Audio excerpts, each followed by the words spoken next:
The fifth assistant in 48 hours was being dragged out by security. He wasn't screaming. He wasn't even resisting. He had wet himself. The stain spread dark across his gray slacks as two stone-faced men in tactical suits hauled him past the bulletproof glass walls of the executive floor like a sack of evidence destined for disposal. "You're done," said Dario the ghost Volkov, his voice carrying the temperature of a morgue drawer sliding shut.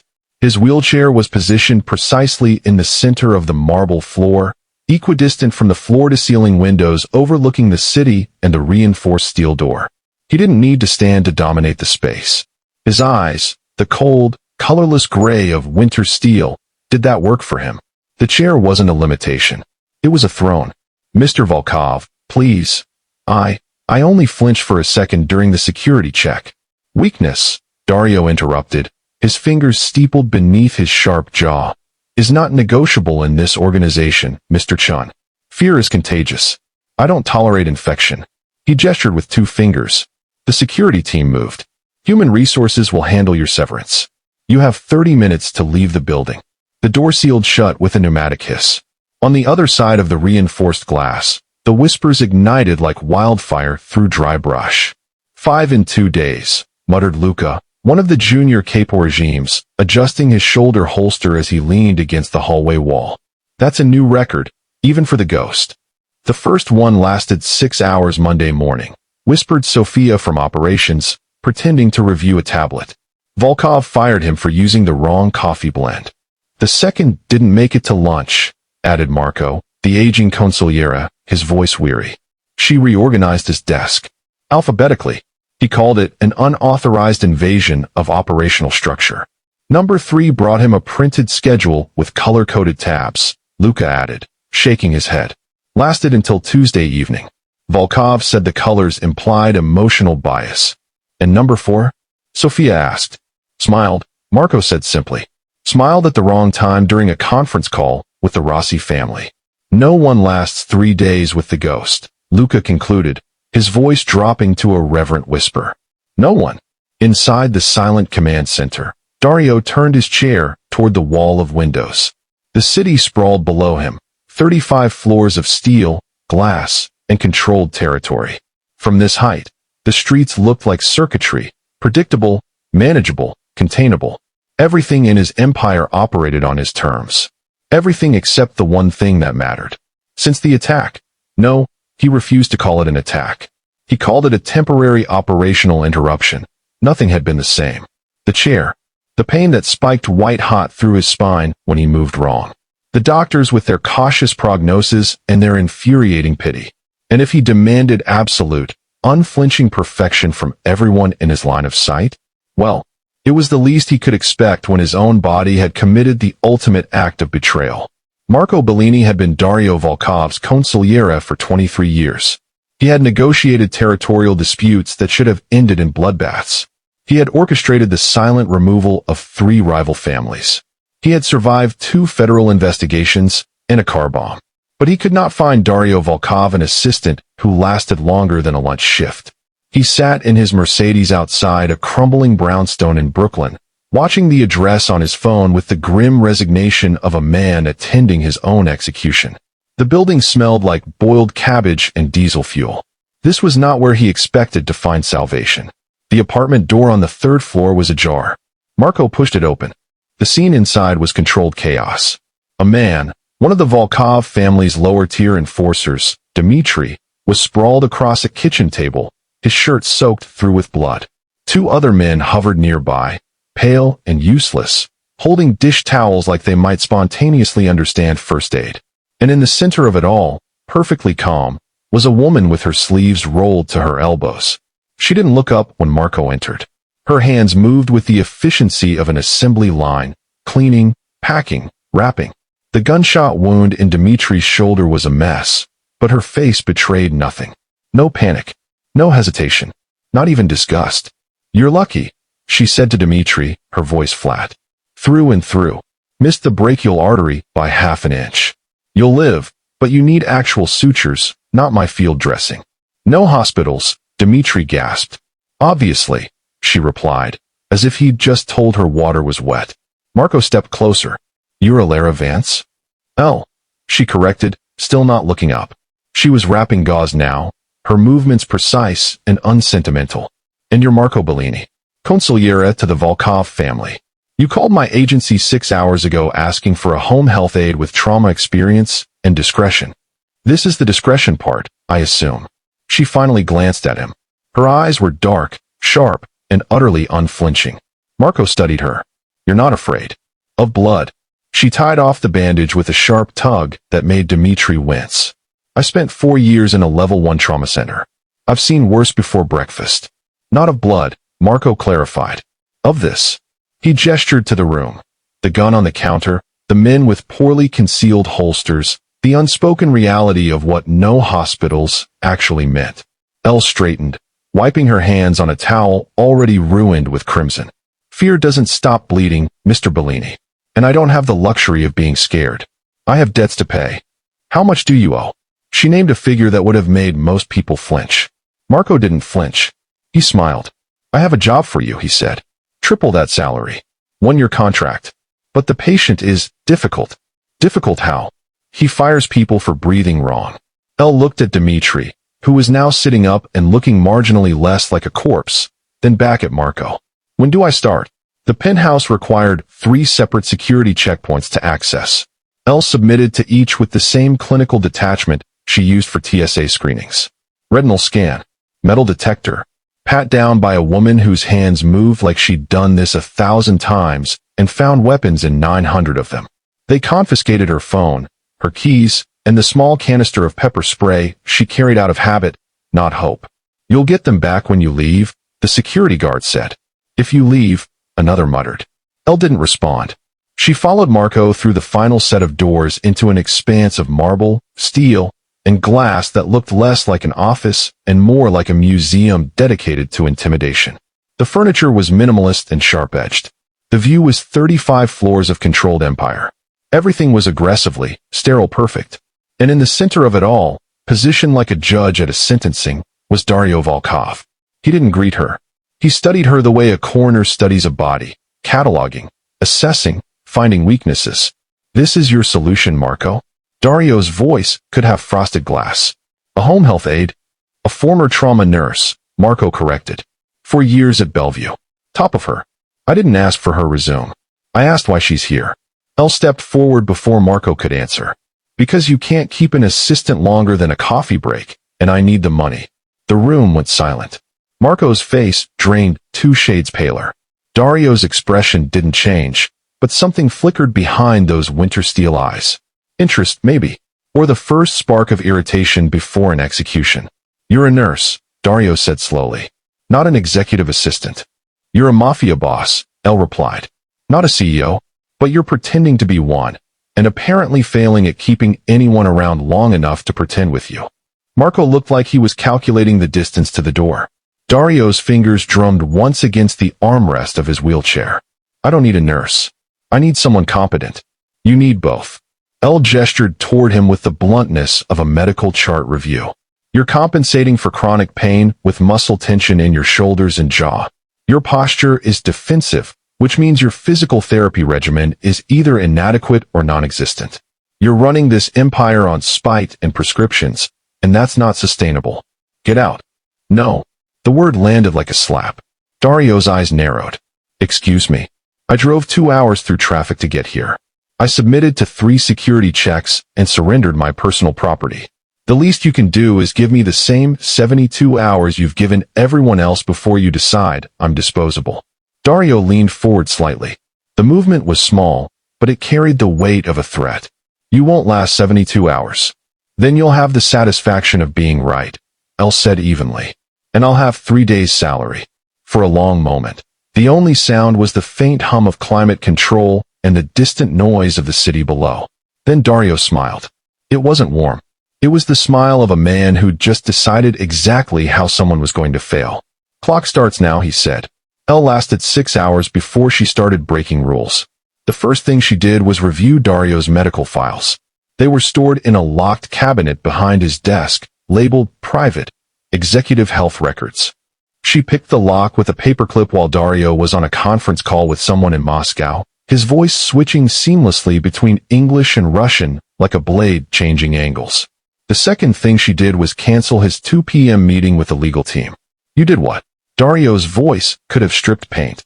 You have a physical therapy appointment at 2 p.m., Elle said, not looking up from the scheduling tablet. It's been rescheduled 4 times in the last 2 weeks. We're not rescheduling it again. I don't take orders from you. You don't take physical therapy either, apparently. That ends today. Cancel the appointment. No. Dario's jaw tightened.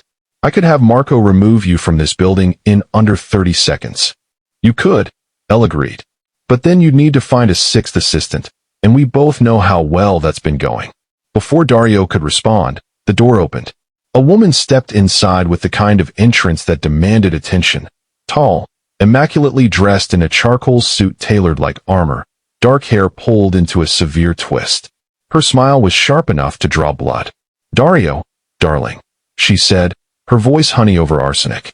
I heard we have a new addition. Sophia, Dario said flatly. I'm busy.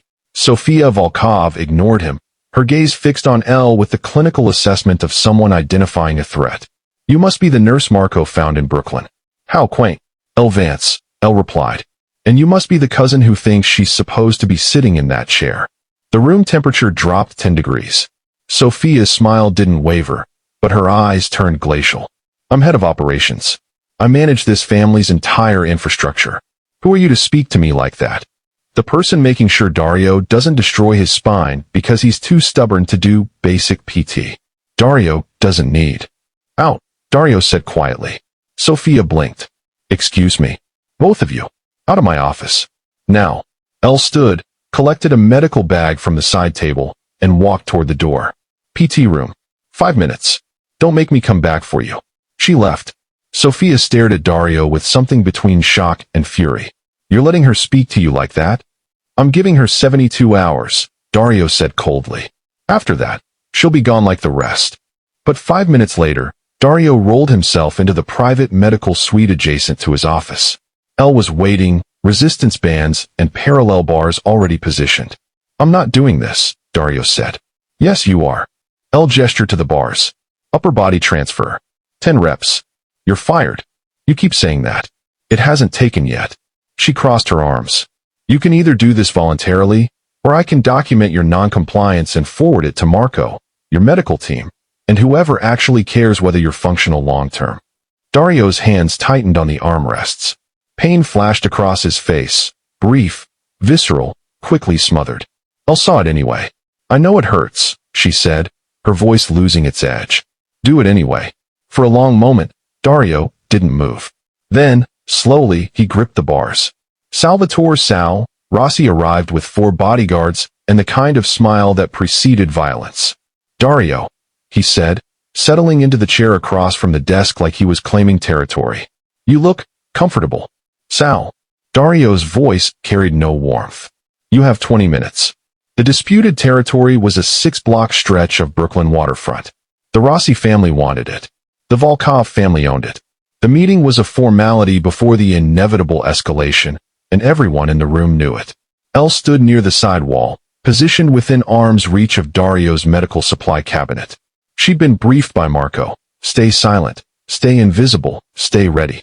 Dario's pain medication was overdue by 40 minutes, and the tension in his shoulders was visible even from across the room. Sal leaned back, his tone casual and poisonous. I heard you've been having trouble keeping staff. That's unfortunate. Instability at the top spreads down, you know. People start to wonder if the leadership is capable. Dario's expression didn't change. Your concern is noted. I'm just saying, a man in your position needs to project strength. Not. Sal's eyes flicked deliberately to the wheelchair. Limitation. The air in the room sharpened. Elle moved. She crossed to the cabinet, retrieved the medication tray, and began preparing the prescribed dose. Her hands were steady, clinical, deliberate. Sal's gaze followed her. And who's this? The new nurse? How domestic. Elle ignored him. She reached for the analgesic topical, a high-concentration compound in a pressurized bottle, and twisted the cap. It stuck. She applied more pressure. The cap released suddenly. The bottle jerked in her hand, and a burst of vaporized medication sprayed directly into the air near Dario's shoulder. The effect was immediate. Dario inhaled sharply. The vapor, designed for transdermal absorption but potent even in aerosol form, hit his system like a cold shock of relief. For a single, unguarded second, his face transformed. The pain that had been carved into his expression like permanent architecture softened. And then Dario laughed. It wasn't loud. It wasn't long. But it was real. A short, dark sound, rough from disuse, edged with something almost human. Sal stopped mid-sentence. His bodyguards shifted, hands moving instinctively toward concealed weapons. Something funny, Volkov? Sal asked slowly. Dario's face had already reset to ice, but the ghost of that sound lingered in the room like smoke. Just thinking, he said quietly, how predictable this conversation is. You want the waterfront? I'm not giving it to you. You'll make threats. I'll remind you what happened to the last family that underestimated me. We'll both leave angry, and nothing will change. He leaned forward slightly, his voice dropping. Except now I'm bored of the script. You have 10 minutes left, Sal. Use them wisely. Sal's jaw tightened. He stood abruptly. This isn't over. It never is. The Rossi family left like a retreating storm, loud, dangerous, and promising to return. When the door sealed, the room fell into silence. Dario turned his chair toward Elle. She was calmly wiping down the medication tray, her expression as neutral as if nothing had happened. You did that on purpose, Dario said. The bottle was stuck, Elle replied. Mechanical failure. You don't make mistakes. Everyone makes mistakes, Mr. Volkov. I just make useful ones. For the first time in 72 hours, Dario almost smiled. The 72-hour mark came and went. Elle stayed. By the end of the first week, something shifted. It was subtle, barely noticeable to anyone except Marco, who had spent 2 decades reading Dario's microexpressions like intelligence reports. Dario asked Elle a question, not about medications or scheduling or the structural integrity of his physical therapy routine. A real question. Why nursing? He said one afternoon, during a routine check of his circulation and mobility. Elle paused, her hand still wrapped around his calf, assessing muscle response. Excuse me. You're clearly intelligent. Overqualified for home health work. Why nursing? She resumed her assessment, her tone clinical. My father was a paramedic. I grew up thinking trauma response was normal dinner conversation. It felt like the logical career path. Past tense. Was. He died 3 years ago. She moved to his other leg, her movements efficient and impersonal. Left me with significant debt and a high tolerance for other people's blood. Dario watched her work in silence. The debt Marco mentioned. The debt Marco is paying me to clear. That's why you're here. Not because you enjoy my sparkling personality. Elle looked up. Her expression was unreadable. Would you prefer I lie and say it's an honor to work for you? No, Dario said quietly. I wouldn't. From across the room, unnoticed in the doorway, Sofia Volkov watched the exchange with the focus of a sniper acquiring a target. That evening, Sofia found Elle in the break room, a small, clinical space adjacent to the medical suite that the security staff used for shift changes. You're still here, Sofia said, her tone bright and venomous. How impressive. Elle didn't look up from the medical inventory checklist she was reviewing. Did you need something? Just a friendly warning. Sofia leaned against the counter, her posture casual, her words anything but. You're very direct with Dario. It's charming, in a reckless sort of way. But this organization has hierarchies for a reason. People who forget their place tend to make fatal mistakes. I'm a nurse, Elle said flatly. Not a soldier. You're a vulnerability, Sofia corrected. And vulnerabilities get people killed. Dario's enemies are watching him for weaknesses. If they think you matter to him, if they think you're more than just hired help, you become a target. And when you become a target, everyone around you does too. Elle finally looked up. Is that a threat? Sofia smiled. It's advice. Be careful who you trust. Be very careful what information you share. This world isn't forgiving to outsiders who don't understand the rules.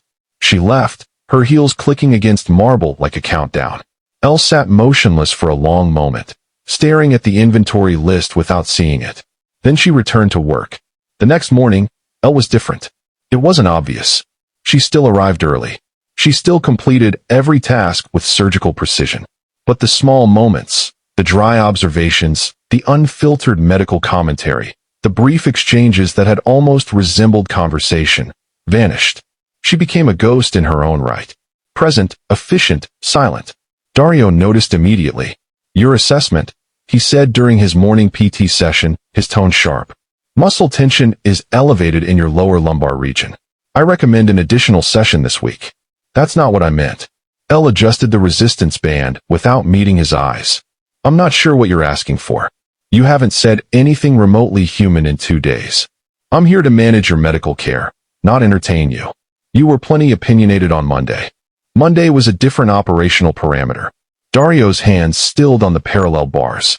"Operational parameter? Is there something wrong with my work performance?" Elle's voice was flat, professional, completely empty. "Yes," Dario said coldly. "You're acting like the others. Like you're afraid." "I'm not afraid of you." "Then what changed?" Elle finally met his gaze. Her eyes were dark, guarded, and utterly unreadable. "Nothing. I'm doing my job. That's what you pay me for." She turned and left before he could respond. Over the next 3 days, the penthouse returned to its previous state, sterile, silent, suffocating. Dario's irritability spiked. He snapped at Marco during a routine briefing. He fired a junior analyst for a minor reporting error. His pain, usually managed through sheer force of will and Elle's regimented medication schedule, became visible in the rigid set of his shoulders and the tight line of his jaw. By Thursday, he'd had enough. "Who spoke to you?" Dario said. Elle was preparing his evening medication. She didn't pause. "I don't know what you mean." "Someone threatened you. Someone in this organization told you to stay quiet, stay invisible, stay afraid." "Who was it?" "No one threatened me." "You're lying." Dario's voice was dangerously quiet. "And you're terrible at it. Your fearlessness isn't an act, Elle. It's your default. So when you suddenly start performing submission, it's obvious someone forced your hand." Elle set down the medication tray with controlled precision. "Does it matter?" "Yes." "Why?" "Because," Dario said, his eyes locked on hers, "the only thing in this entire operation that actually works is you. And I don't tolerate interference with things that work." For a long moment, neither of them moved. Then Elle spoke, her voice quiet and edged with something raw. "Your cousin said I'm a vulnerability. That I'll get people killed. That outsiders who don't understand the rules don't survive." Dario's expression turned to stone.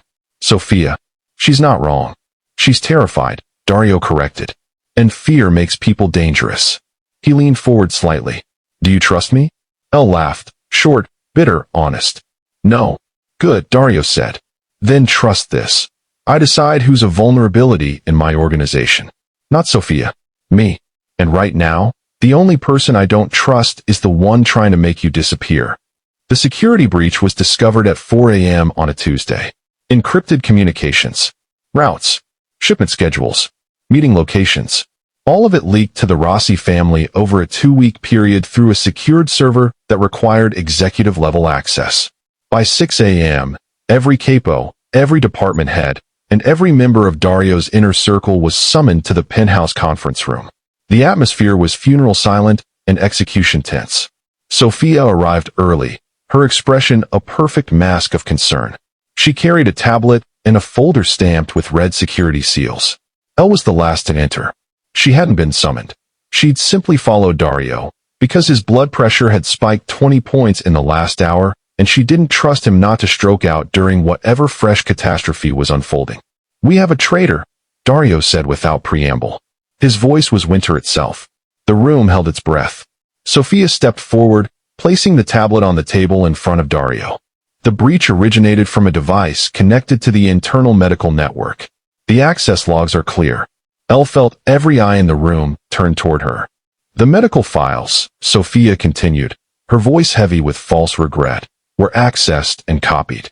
Schedules, routines, medication timings, everything someone would need to plan an attack. And the only person with unrestricted access to that system is Miss Vance." Marco's face went pale. "Sophia, you can't possibly." "The evidence speaks for itself." Sophia opened the folder. Inside were screenshots, access logs, timestamps. All of it pointed directly at Elle's credentials. Dario's gaze fixed on Elle like a targeting system. "Explain." Elle didn't look at the evidence. She looked at Dario. His jaw was locked. His breathing was shallow and controlled. His fingers gripped the armrest of his wheelchair with white-knuckle pressure. "Your heart rate is 140, Elle said quietly. The room went silent. "What?" Dario's voice was lethal. "Your heart rate is dangerously elevated. Your respiratory pattern is compromised. You're heading toward a hypertensive crisis." Elle stepped closer, ignoring Sophia's sharp intake of breath. "The greatest threat is always internal, Capo, because your body doesn't lie. I asked you to explain the breach. And I'm telling you that you're not thinking clearly." Elle's voice was steady, clinical, fearless. "Physical stress clouds cognitive function. Whatever you're about to decide, you need to make it with a clear head, not rage." Dario stared at her. Then, slowly, he looked down at the evidence Sophia had presented. Really looked at it. The timestamps. The access patterns. The device ID. His eyes narrowed. "This medical terminal was decommissioned 6 weeks ago," Dario said slowly. "Before Miss Vance was hired." Sophia's expression flickered. "That must be an error in the... And these access logs show late-night entries. Miss Vance's shifts end at 6 p.m. unless I require emergency care." Dario's voice dropped to something arctic and final. "But you would know that, Sophia. You approve the staffing schedules." The room turned. Sophia's mask cracked. "Dario, I would never. You've been positioning yourself for succession since the attack." Dario's words were surgical. "You leaked information to Rossi to destabilize my authority. You framed Elle to remove the one person who made me functional. And you underestimated exactly how well I know my own operation. You're making a mistake." Dario gestured once. 2 security operatives moved. Sophia's face transformed into something venomous and desperate. "You're choosing her? A nobody nurse over your own blood." "I'm choosing competence over ambition," Dario said coldly. "And loyalty over betrayal." Sophia was escorted from the room. She didn't scream. She didn't beg. But her eyes promised murder until the doors sealed shut. The silence that followed was absolute. Dario turned to the assembled capos. "Miss Vance is cleared. Anyone who questions that answers to me personally." Then his gaze found Elle. "She is the only one in this room who doesn't fear me. That makes her the only one I trust."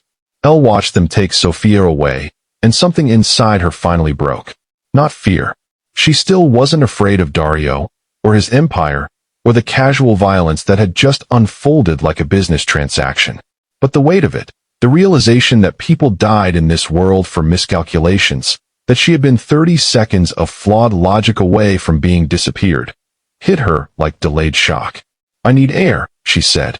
Dario frowned. "Elle." But she was already moving, past the capos, past Marco's concerned expression, through the security doors, and into the elevator. She made it to the ground floor before her hands started shaking. By midnight, she was gone. She left no note. No forwarding information.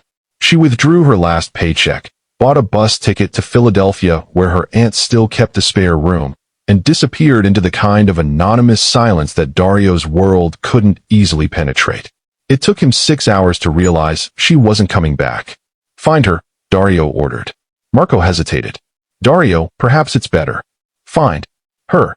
She left voluntarily. She's not a prisoner. She left because she was afraid. She left because she's smart, Marco said quietly. She saw what this world costs, and she made a choice. You should respect that. Dario said nothing. But over the next 3 days, he stopped functioning. He refused physical therapy. He canceled meetings. He sat in his office staring at the city below with the hollow-eyed focus of a man watching his empire from the other side of glass. On the 4th day, Marco found him in the medical suite, staring at the parallel bars Elle had bullied him into using. "If you love her," Marco said carefully, "you'll go to her. Not as the ghost. As Dario. I can't leave the building. Security protocols. To hell with protocols." Marco's voice was sharper than he'd ever used with Dario. "You've spent 2 years hiding behind protocols, behind control, behind that chair. If she mattered enough to trust, she matters enough to fight for." Dario looked at him for a long moment. Then he made a call. Elle was washing dishes in her aunt's cramped kitchen when she heard the car pull up outside. She knew the sound. The low, expensive purr of an engine that cost more than the entire block of row homes. She dried her hands. Walked to the door. Dario was standing on the sidewalk. Not sitting. Standing, with a cane gripped in his right hand and 2 security operatives hovering 10 feet back, like nervous shadows. He looked exhausted, furious, vulnerable. You left, he said. I quit, Elle corrected. Without telling me. You don't need me. You need a medical professional and an assistant. You can hire both. I don't want both. Dario took a step closer, leaning heavily on the cane. I want you. Elle's throat tightened. You don't know me. I know you're the only person who's ever looked at me and seen past the ghost. I know you forced me to do the work I was avoiding. I know I function better when you're there. His voice dropped. And I know I'm asking you to walk into a dangerous world. But I'm offering you something no one else in my organization has. What? My protection. Permanent. Legitimate. Total. Dario's eyes were steel bright and utterly sincere. You'll never be a target. You'll never be vulnerable. Because anyone who touches you answers to me, and I don't forgive. Elle stared at him. That's not love. That's possession. It's both, Dario said simply.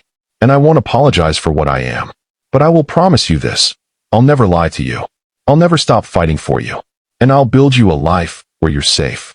The street was silent except for distant traffic and the hum of cicadas. Elle stepped off the porch. If I come back, she said, things change. I'm not just your nurse. I'm your partner. Equal say, equal respect. Dario extended his hand. Deal. She took it. 1 year later, the private conference room in Volkov Holdings was filled with every capo, every lieutenant, and every ranking member of the family. Dario stood at the head of the table. Not sat. Stood, with a black cane in his left hand and a posture that still commanded absolute authority despite the visible support. There's been a shift, he said without preamble. In leadership. In priorities. In how this organization operates moving forward. The room was silent, attentive, wary. Dario gestured to the door. It opened.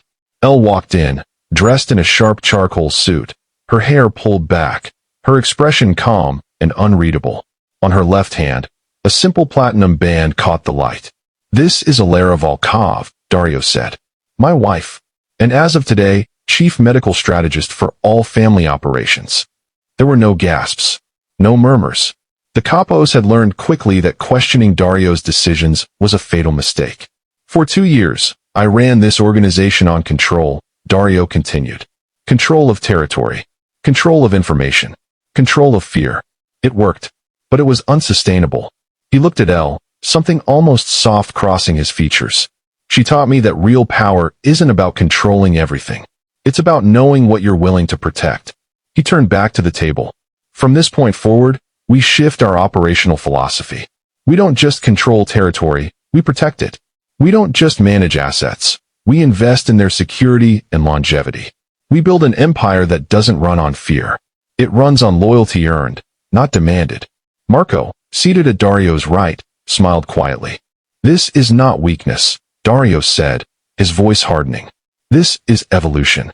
Any family that mistakes our new approach for vulnerability will learn very quickly what happens when you threaten what I've chosen to protect. Elle stepped forward. We've already implemented new medical and operational safety protocols across all divisions. Injury rates are down 40%. Response times have improved. Efficiency is up. Stronger people build stronger organizations. Dario's hand found hers. A brief touch, but deliberate. Public. Questions, he asked. There were none. As the meeting dispersed, Marco approached them both. You know, he said quietly, when I hired you, I thought you'd last a week if we were lucky. Elle smiled. I'm terrible at quitting. Dario's grip on his cane tightened slightly as he shifted his weight. Elle noticed immediately, her hand moving to his elbow in automatic support. Home, she asked quietly. Home, Dario agreed. And for the first time in years, he meant it. If you enjoyed this story of power, vulnerability, and dangerous love, subscribe for more compelling tales that will keep you on the edge of your seat. What would you rate this story from 0 to 10? Let us know in the comments below.